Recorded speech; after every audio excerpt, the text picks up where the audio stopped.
Hi everyone, this is Dunoon Baptist College. Welcome to the module on Who is God.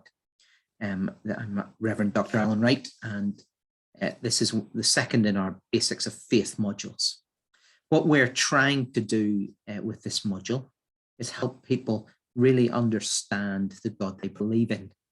We first of all question, well, who is the God that we believe in? And then we try to really get to know him. So we're going to start with today with a summary of the module, with an outline of it, but then also we're going to really focus on the concept of who God is, or what a God is. So let's start at the beginning. Let's give you an outline first of all for the module.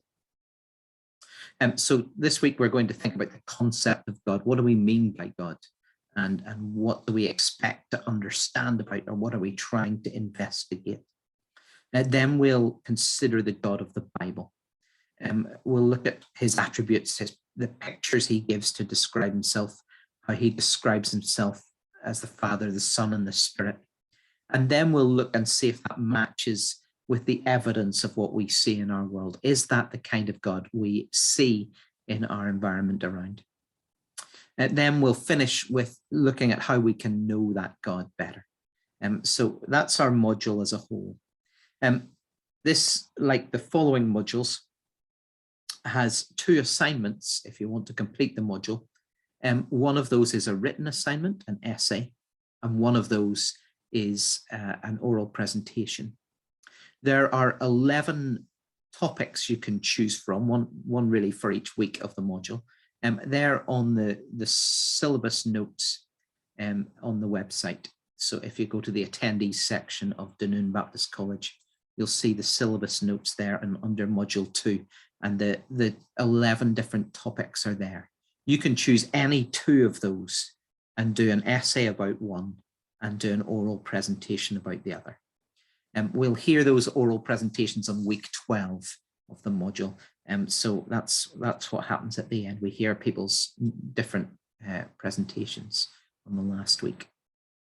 So if you want to do those, the idea is to really show that you've gone beyond reading the notes, that you've done some additional study, that you've found out more than you can see just by reading what material we've provided in the videos and the notes and so on. And you're doing that by presenting a few key points, something that you found interesting or challenging above and beyond the material, something that you've gone further into.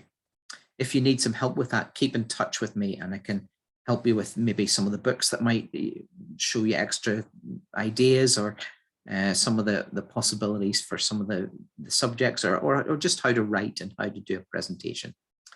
So keep in touch with me about that. One more thing to help you is just to be aware of what's on the website for the module.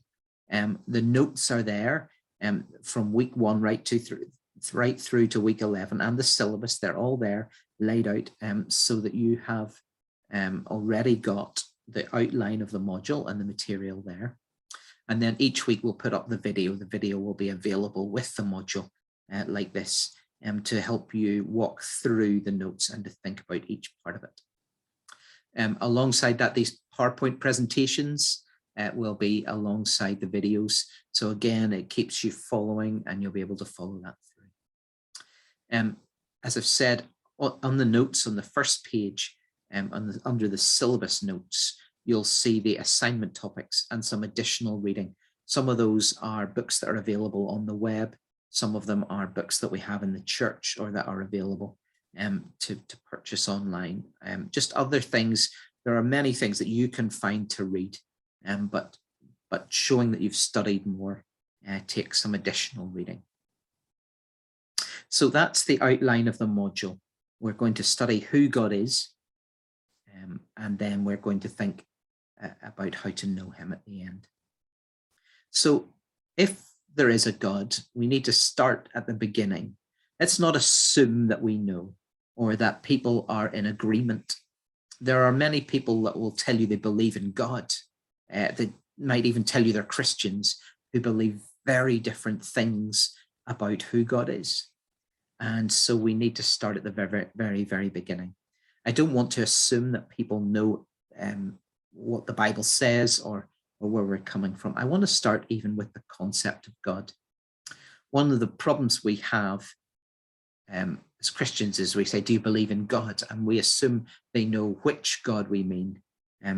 We say our God is God, but we assume that people understand that we are describing God and we know God, that's who he is, and so on.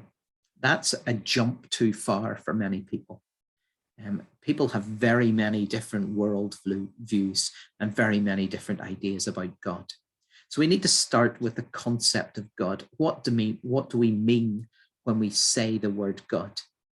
I think sometimes in Christianity, it would be helpful if we used his name, Jehovah, or the phrase the Lord, instead of just using the word God, because it might help people understand we're not just talking about the concept of what a God is and does, but we're talking about this one, the one that we describe in, the one the Bible describes, the one that we believe in.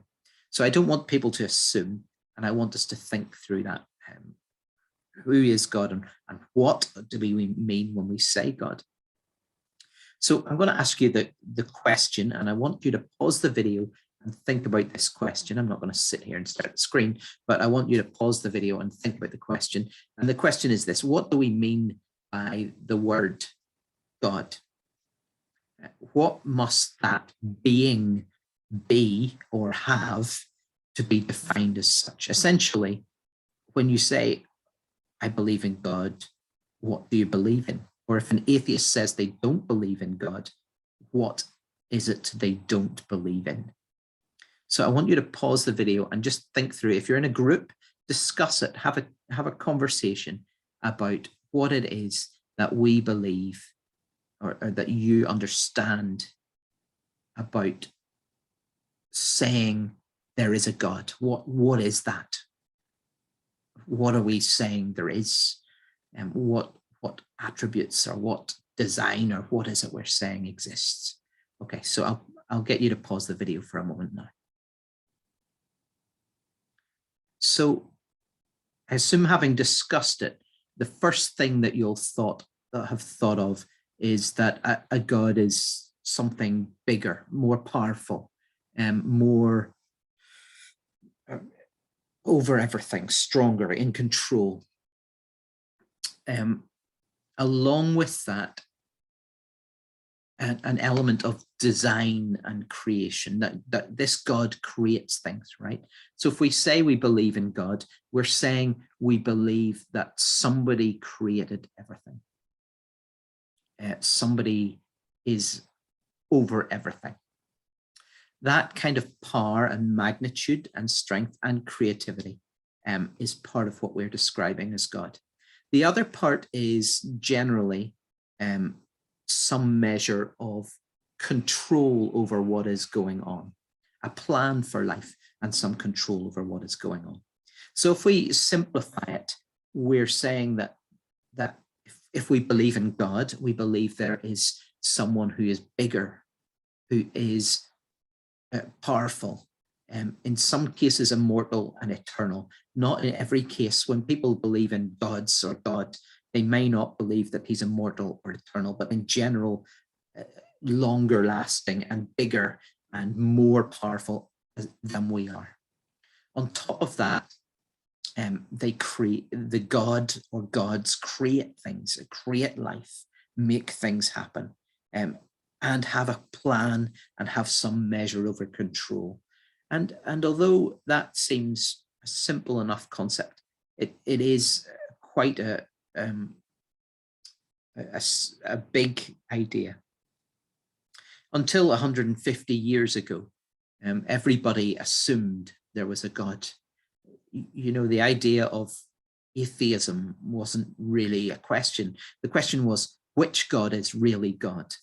And how do we define that? But now we've got so many people who think there's no God. And what are they saying? That none of this is created, that none of this is designed, that there is a randomness or just a meaninglessness to everything. So if there's a God, we're saying, I believe or I don't believe in this being who is powerful. One of the concepts connected with God is responsibility. If there's a God, we're responsible to him. They have created us and we are designed by them and for them. For example, we might believe in beings from outer space, aliens, angels, and angels come to our planet, right? But they're not God. And why are they not God? Because they didn't create us and because we're not responsible to them. Does that make sense? So along with the idea of their bigness and their power is the responsibility of the created one to respond to the creator. Why did the creator create me?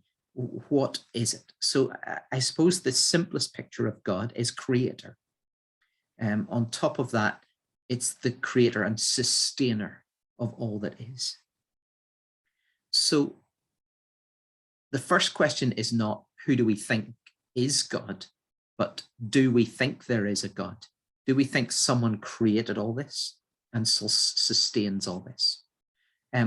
There are many, many different concepts of how people view the world, of whether that's true or not. So the next question is not straight into who is God, but let's think about all the different ideas people have about a God or gods. What different religions or worldviews do you know? And what is their response to a God or gods? What is their thought on God? Again, if you can break into groups or you can stop the video and think about this yourself, I want you to pause and think about different religions that you know or different worldviews and what they think about God. Don't forget the ones that don't agree with God. Okay, so let's have a real full view of different worldviews on God. Pause the video and have a discussion about that. What do you know? We're going to come to a number of categories now of different worldviews on God. The worldviews people have vary from we don't believe that we are created to there are many creators, there are multiple gods. So we're going to start and have a look at some of those things, the reasoning behind some of the ideas. And eventually you have to ask the question, well, which God am I trusting? Which God am I responding to? So let's think through some categories. I guess if I asked you what religions are in the world, you'd talk about Christianity, I hope. You'd mention that it exists. You'd have maybe split that up into, the Orthodox, the Catholic, the Protestant, the different types of modern churches, and maybe you would break down Christianity into a number of different religious worldviews.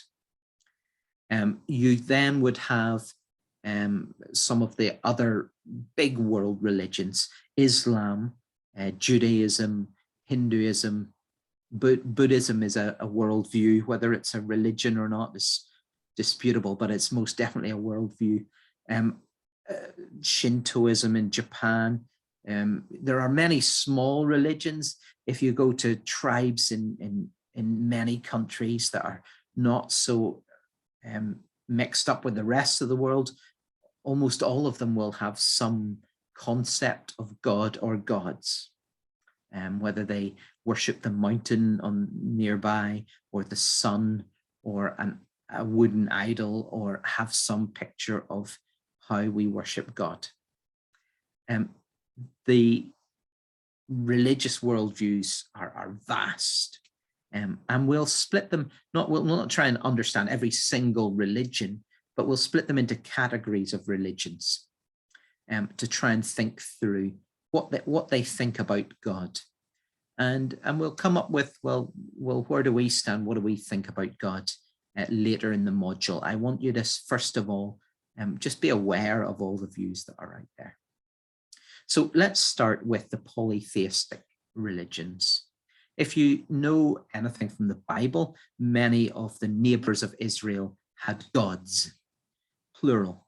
Some of them, it was Baal, but usually it was Baal and Asherah and some other gods.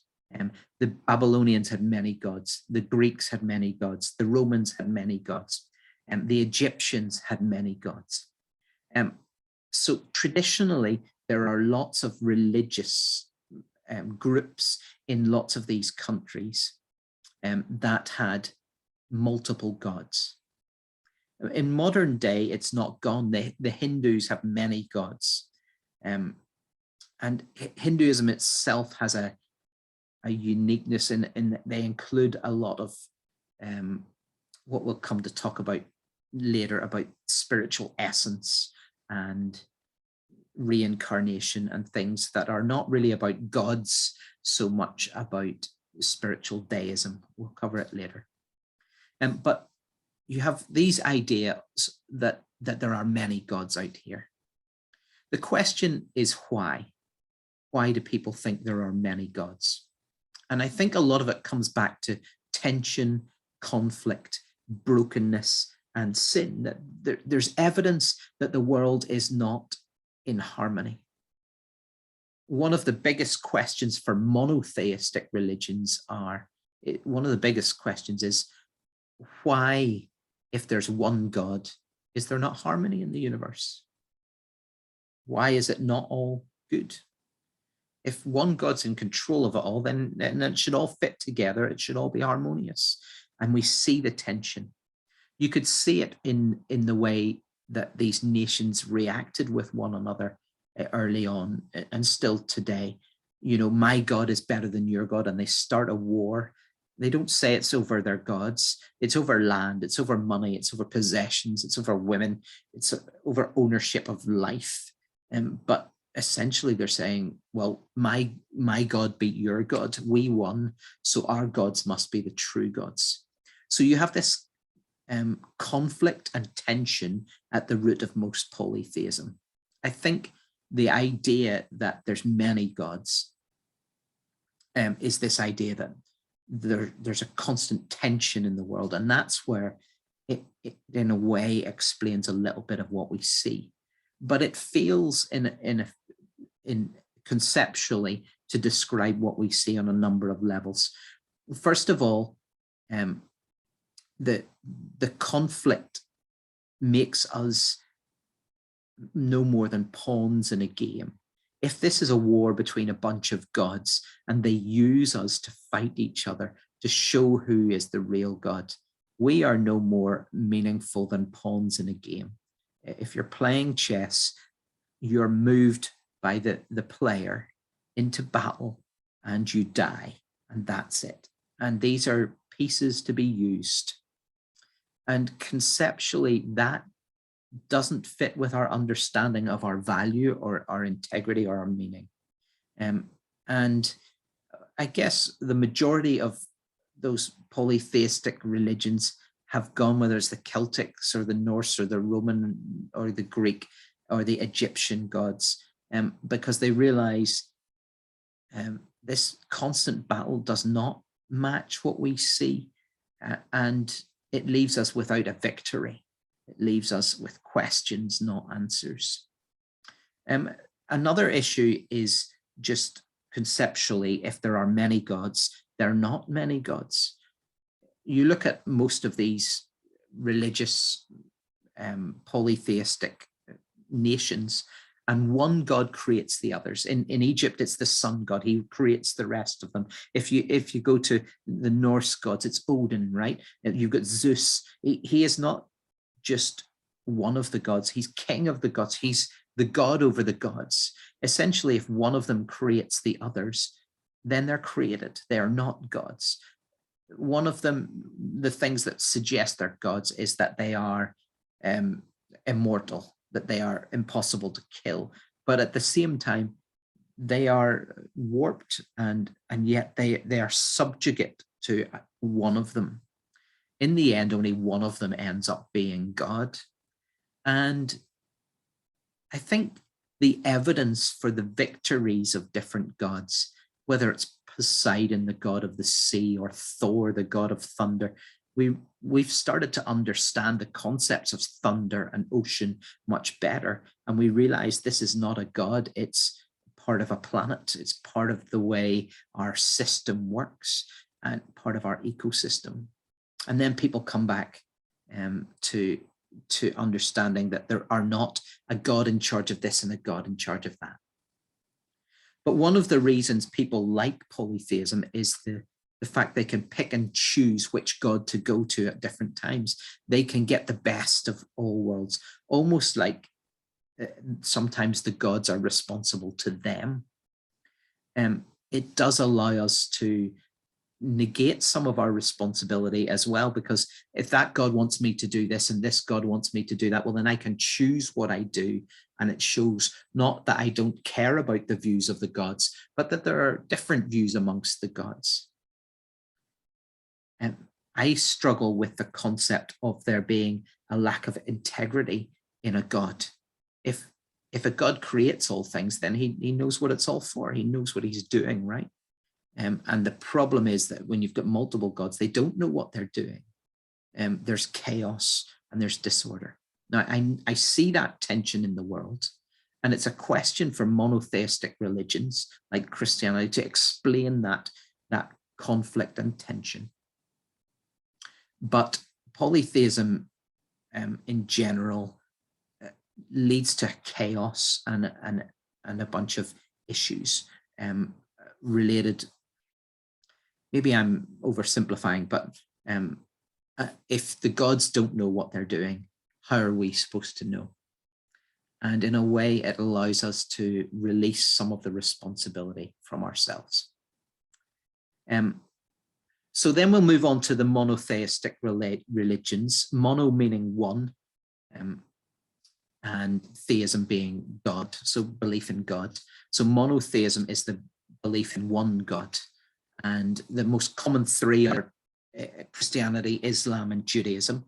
But there are others, whether you consider sects like the Jehovah's Witnesses or the Mormons as part of a wider Christian ethos, or whether you see them as separate religions, they believe in one God. So there is that idea of one God. There are plenty of tribes in plenty of places as well that believe in one God. So what are we saying? That one person or one being created all others. That one being has ultimate control and design over all others. And this becomes a bit of an issue when we see the tension in the world and the conflict, and when we find hatred and anger, we don't see that harmony and that absolute purpose. It's a little easier for Christianity and Judaism to explain that because they say God gave us freedom, and we've made these problems. Some of the other religions say, well, we should be perfect. God made us perfect. We should be perfect. And there should not be a fault.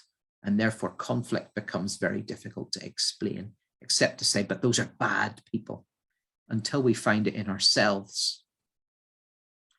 So this problem with tension remains for monotheistic religions. We have to be able to explain that if there's one God, it's his allowing us freedom and giving us choice that gives us purpose and meaning, but it's also his giving us freedom and giving us choice that leads to conflict and to brokenness and to ruins.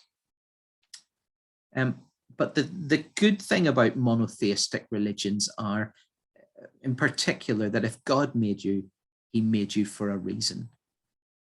There's a purpose and meaning to monotheistic religions. And I want to know that I mean something, that I have some purpose, that I have some value. One of the close connections you'll see is that meaning and responsibility go together. If I want meaning, I need to have responsibility.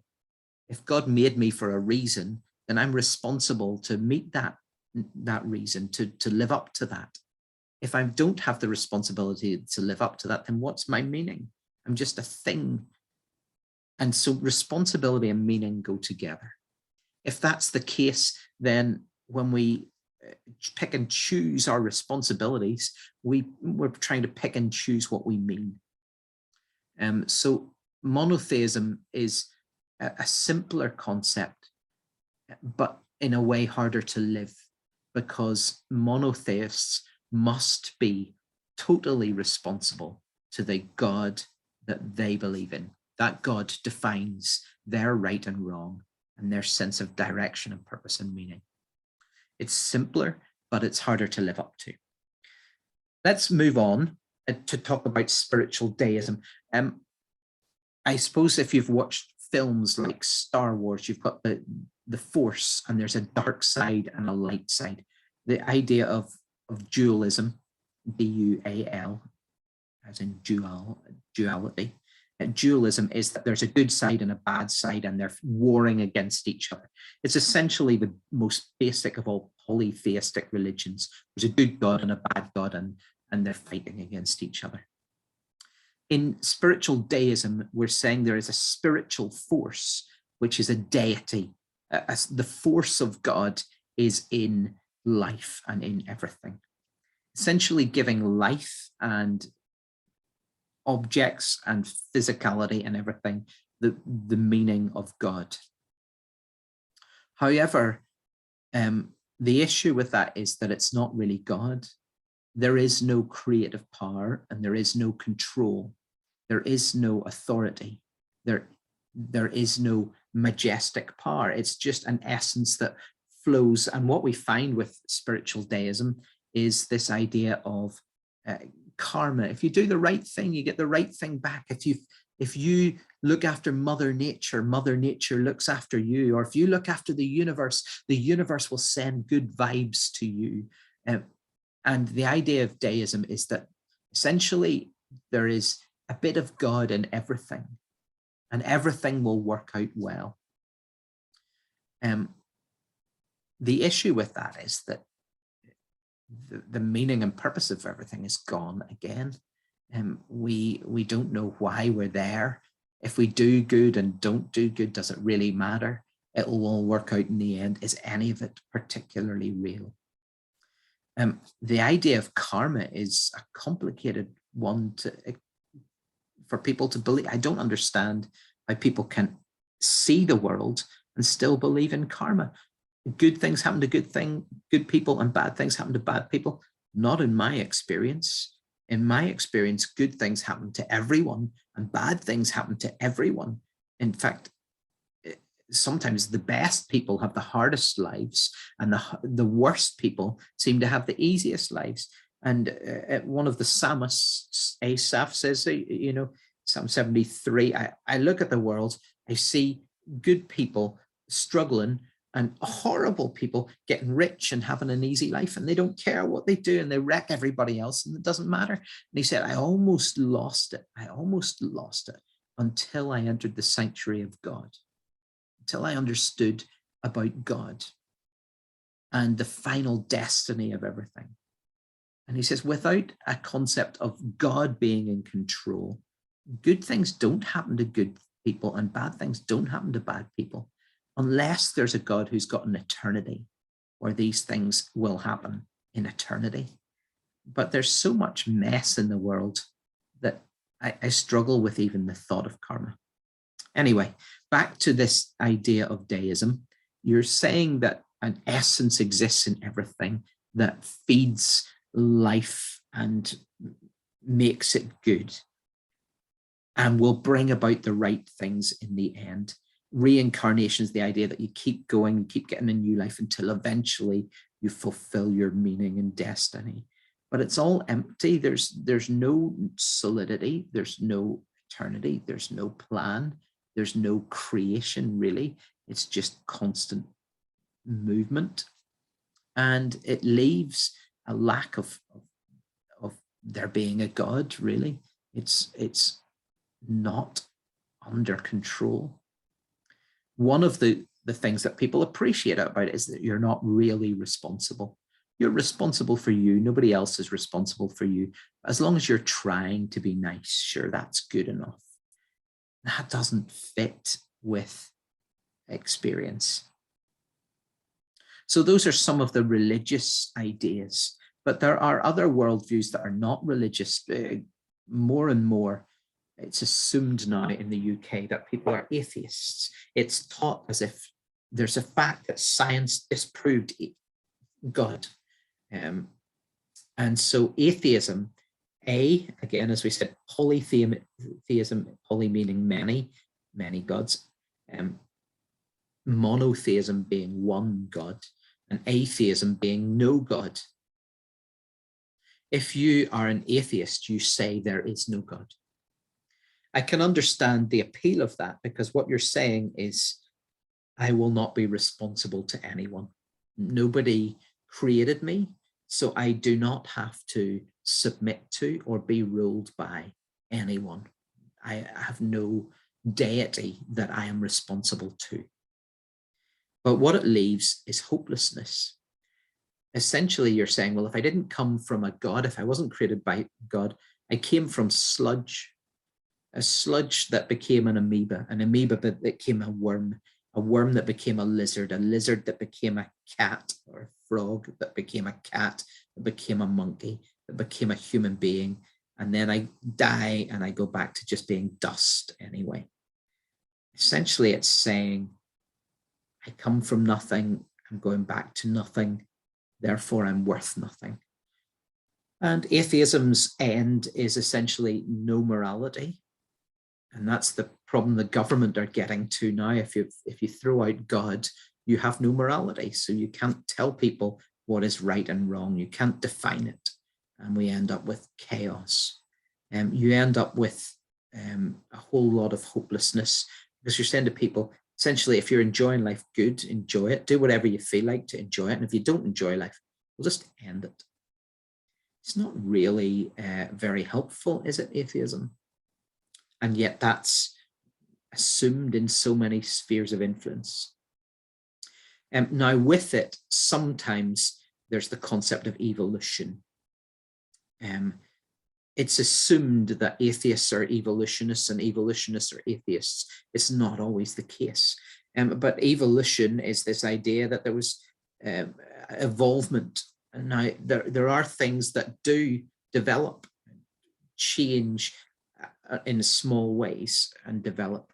But the suggestion that that means that species jump out of another species is something that we have never observed in human history, and also conceptually is massively different from the microevolution of a color change in our skin, a program of spots or stripes or something in creatures. We don't see massive changes in species, and it assumes that they're all alike. They're all so alike that because they're all connected. And again, that leads to hopelessness. If you're just the same as a fly, why would you treat it any different than any other human being? And so we end up being as meaningless as every plant and animal and fungus. You know, why have we more right to live than the athlete's foot that infects your toes? You know, it's a right to live too. Atheism is saying things are not purposeful, things are not meaningful, because nobody created this. Now, one of the big things as well, as I said about evolution, people assume that it goes with atheism, but the same is true of science. And people have this idea that science has disproved God. And yet science is the understanding of things. And as we understand things, we often see evidence for God. Many, many scientists in the world are Christians or other religious people who believe in God. They see the evidence of God in so much of the work. I don't understand how we look at the universe, see the majesticness of it and the beauty of it and the harmony of the stars and the planets, and then go, but nobody designed that. It just happened to be. You're like, well, I don't see that. I look out the window at the church the beauty of the ocean, the hills, the forests, the land, and it's just too beautiful to be accidental. And science does not have millions of proofs that this world evolved from a blob that blew up out of nothing. The assumption that science has disproved God is not true. We see a lot of evidence in science for God. Later in the module, we'll look at evidence. What is the evidence of God? But atheism is saying, well, there is no God. Most of the evidences come from the assumptions of atheism. If I assume there's no God, then the world must be billions of years old to have created something so complex. If God didn't create the complexity, complexity had to develop. And how does complexity develop? Well, it takes a very, very long time. So all the measurements are based on the idea, the assumption that there's no God. However, if there's a God, complexity can be created instantly, and the world does not need to have been billions of years old. The evidence that it's billions of years old is very limited. I have no idea where people just assume that from. I don't think that the signs of fossil records or carbon dating, I don't think either of them in particular suggest that the world is billions of years old.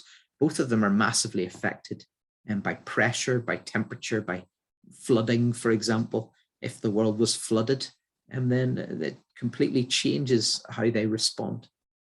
So atheism, a lot of the scientific proofs for it are not scientific proofs. They're not even scientific evidence. And many, many scientists are not atheist.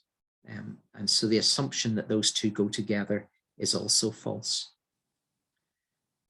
But an atheist, I understand, just doesn't want to be responsible to someone else. They want to be in control. I guess we all do. We all want to be in control of our life. And when we realize we're not, the question is, well, who is? Is there a God who is? And if not, can I just do what I want? So atheism is that desire for freedom that leads to a different kind of slavery. Finally, I think there are other worldviews, but we've covered the majority of them. But finally, I want to cover agnosticism. An agnostic says, not only do I not know if there's a God or not, but I don't think it's possible to know if there's a God or not. We're guessing, we're surmising. We don't know if there's a God. So an agnostic is saying, essentially, there's no possibility of knowing if there's a God or not. We are too limited to know. Now, what that leads to is two types of agnosticism. The first type is people who have questions, who are willing to debate, to consider, how could we know? Could we find evidence that would suggest one way or another whether there's a God or not? Could we investigate further? But the majority of agnostics are those who, of the second type, who say, because we can't know, I'm not even going to ask that question. I'm not even going to let you ask that question. I'm not going to enter a debate. I'm going to say, we don't know and we can't know, and I'm just going to shut off. It's put up as a wall to say, I don't want to know and I don't want to have the question. The difficulty with that point of view is that whether you know or not does not change whether there is a God or not. If there's a God, then you're responsible to him or her or them, whether you believe it or not, right? If someone created you, then you're responsible to them. And an agnostic not looking into it has no less responsibility to the one that created them. Ignorance is no excuse, right? So abdicating responsibility doesn't stop responsibility. It's saying, oh, it's not my, I don't know, and I can't know, but you're making a choice by saying that. By abdicating responsibility, you're still responsible. You're choosing to say, well, I'm not taking that responsibility. but that's still your response to the responsibility. Still something you have to stand on. And essentially, you end up with accidental atheism. If we don't know, then I don't look for. And if I say you can't know, then I act as if there is not one. I become responsible for myself. I take responsibility for my life. I listen to me because I don't know if there's anyone else to listen to. So I will only listen to me, and people I like, whose opinions I like. So they end up acting as atheists accidentally or on purpose. This concept of responsibility comes back again and again. In the end, whatever our idea of God is, we find responsibility. The second point of that is that whether we decide that we think that the Norse gods are true or the God of the Bible is true, the one true God who does create all things will hold everyone responsible their way. And that means what we think doesn't change God. And that's why it's all the more important to really think through our worldviews, to not be agnostic and to not just say, oh, well, I can't know, but to really investigate and say, well, what is the evidence? Is there evidence that there's a God? And what am I going to do? Because whether we want to be responsible to someone or not, that is the case. The creator decides what the created thing is created for. One of the issues with our world is that, certainly in the UK and in Scotland, is that they give young people no responsibilities, no understanding of responsibility. They want to now give kids meaning without giving them responsibility. If you feel meaningless, well, maybe you need to change gender, or maybe you need to, get extra help with something, or maybe you take up a musical instrument to show your value. But it's empty without responsibility. Our meaning is connected to our responsibility. Who we believe in essentially dictates how we do the rest of our life. Is that something you follow or agree with? That if you believe in God, then how we respond to everything else is totally fundamentally based on that, because we feel responsible to that God for how we treat everything else. And that's where hopelessness is a big part of people who won't submit. Now, I know that is the human condition. That is sin. Sin is the desire to have my way and not God's way. And sin is prevalent in everything, in every human being. But the concept you have of God is how then you'll deal with sin and how you'll respond to that. One further thing that helps me essentially trust the God of the Bible is that I don't see in any of these other worldviews hope for the broken, hope for people who are mentally disabled, hope for those who've messed up and ruined things. The people who are struggling and hurting, all those other religions say, do better, try harder, or it'll be all right, don't worry about it, or doesn't matter what you do if you're an atheist, just do what you like, it doesn't matter, be whatever you want to be. It doesn't help somebody. It says to them, you can't match up, you can't live up to this.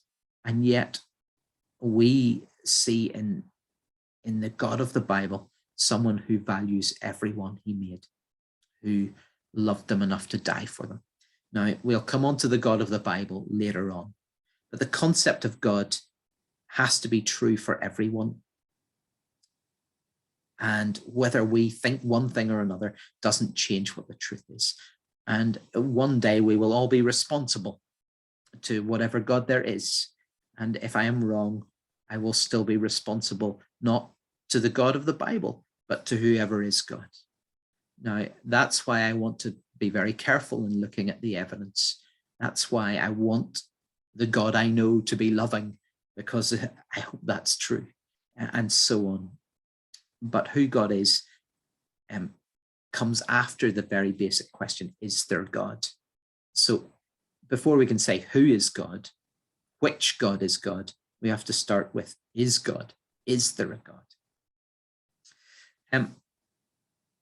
At the end of the day, we can look at the evidence. There is evidence in our world. We see conflict, we see beauty, we see design. We can see evidence of God or not. We can see evidence, and we have to weigh that up. Whatever our idea of God, we look at that evidence. I would encourage you as well to look at the meaning. Some of the religious, if atheism is true, there's no reason to believe it because it's meaningless. So believe it or don't, it doesn't matter. If atheism is true, don't be an atheist.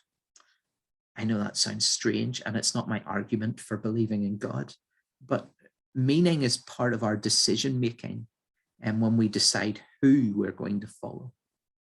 I want us to look at the evidence. I want us to think about meaning, and then at some point we all make a decision. Even an agnostic has to have faith. They have to have faith that their decision-making process, that their understanding of knowledge is true, that they can understand limitations, to know that we are limited and we cannot understand the infinite, and therefore I should not try. All of it takes faith, every worldview.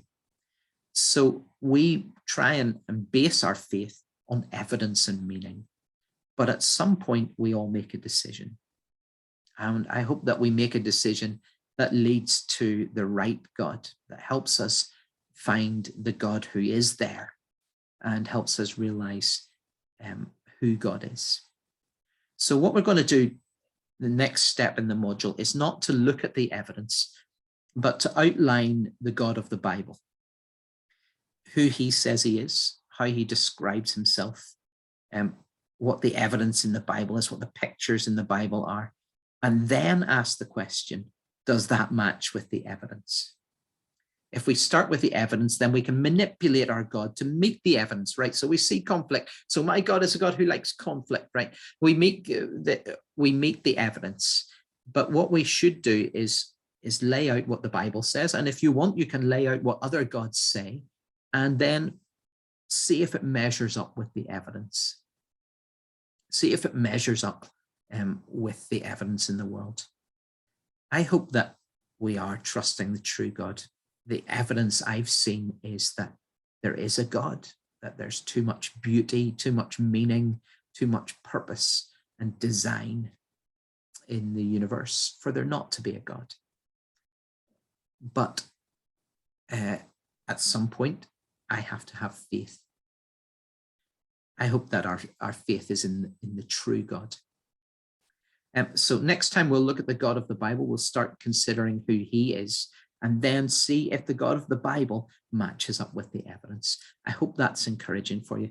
I know today is complex because we're considering an all-powerful being and trying to consider a whole pile of different ideas on what that might look like. But sometimes we sit and have a conversation and somebody says, oh, I believe in God. And you assume you're talking about the same thing. And it turns out that the higher power or the God of their understanding is a completely different thing. It's some feeling or mystery. It's something that helps them have a good day, not a bad day.